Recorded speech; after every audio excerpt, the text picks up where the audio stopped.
and there's a good reason for it. But you can light the lamp now if you wish. What's the reason? For the darkness, that is. Stay close. Be careful not to stray. What's the reason? Why is it so dark? Pay attention, Daniel. It's important that you keep going straight and make sure not to stray.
June 1839. It's been more than a month since my last entry. After the event inside the underground chamber in Algeria, Professor Herbert insisted I return to England. He said he didn't want to risk forfeiting the entire expedition lest I took a turn for the worse. An excessive decision, in retrospect. But I'm glad it turned out that way. I found my journal this morning in the haphazard collection of things brought home from Africa. Next to it lay the broken stone orb wrapped in cloth. I tried to assemble it, but couldn't. The pieces wouldn't fit together, as if they weren't from the same object. Could I have imagined it all? Was there ever a complete orb?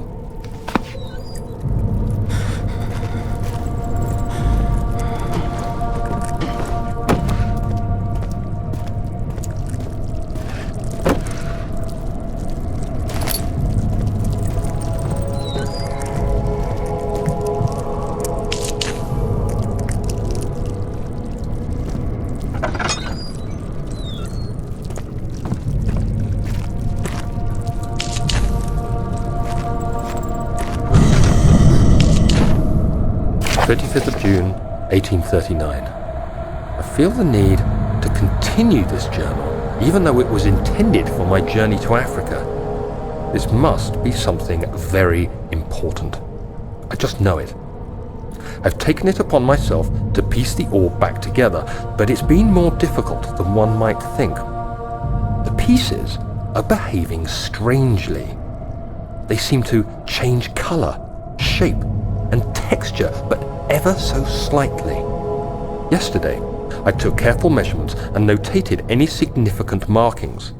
Today, I confirmed my suspicions.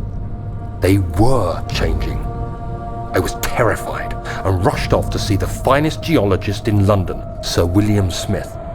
I approached the subject with care and we discussed how rocks change form. He told me about the nature of glass, how it eventually collapses on itself, like ice slowly melting over the course of centuries. Smith eased my mind a bit, but I can't escape the feeling that these shards have otherworldly properties.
An ascending room. Will it take us to the inner sanctum?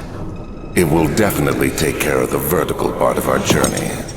So, you have ridden an elevator before? Yes, the Colosseum at Regent's Park has one. It takes you to the gallery where you can view the panorama. Good. This ride might be a little longer, and in the other direction.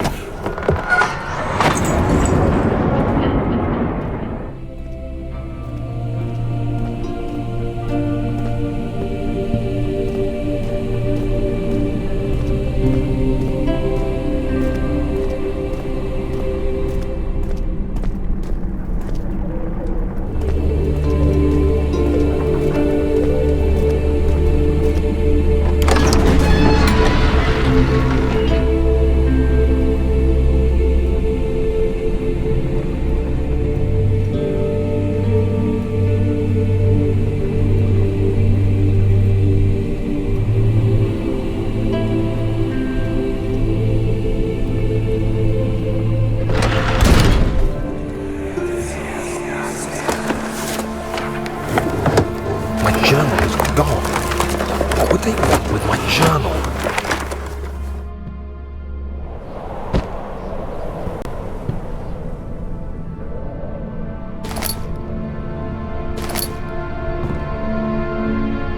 2nd of July, 1839. I received a letter today from the Algerian governor's office disclosing the fate of Herbert's expedition. About a week after my departure, Abdullah, one of the men traveling with us, returned from the desert. He was badly injured, as if maimed by a lion. The man rambled deliriously about the expedition being attacked by something horrible. The French quickly dispatched a search party to look for the expedition. After searching for days, they found the camp abandoned without any trace of Herbert or his men. Tomorrow, I'll retrieve the things they recovered from Herbert's tent at the customs house. I don't know what to make of it, but I'm worried for him.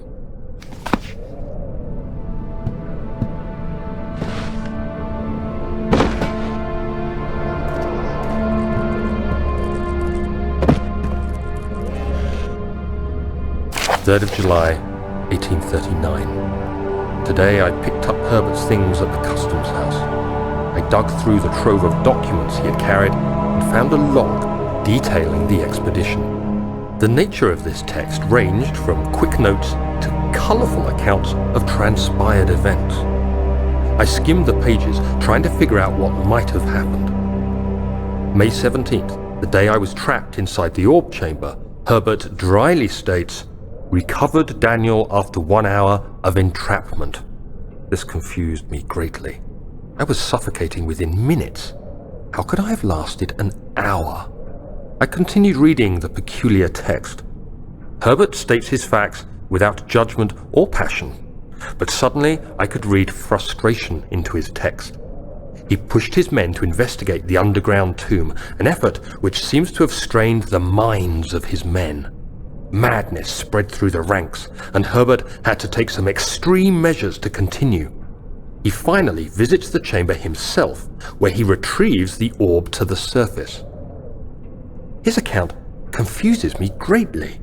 If he has the orb, what are those pieces in my drawing room?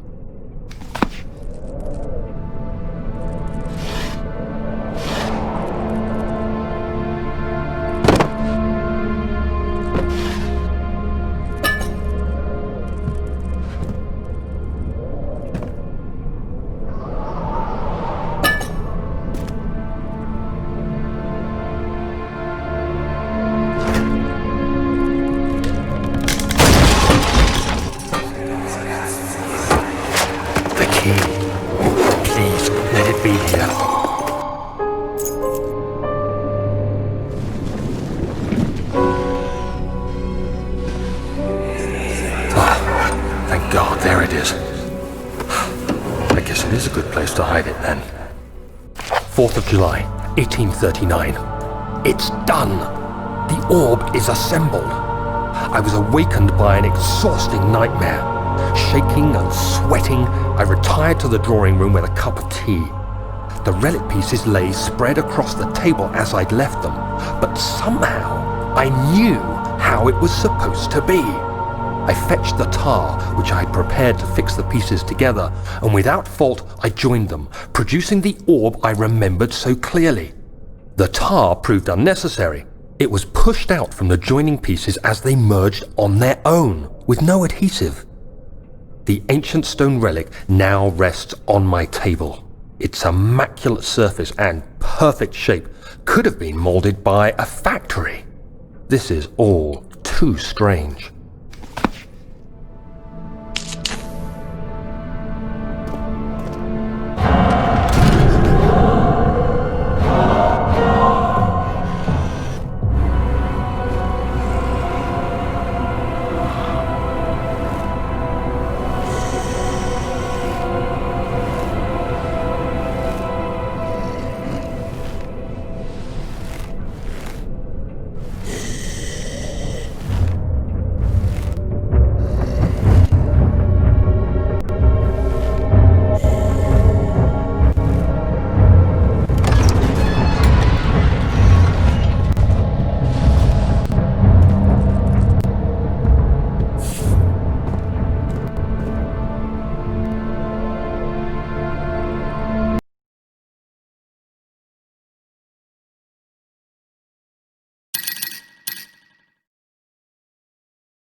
forget your bag, Daniel. I won't, Herbert. There is no shame in using a parasol in the desert.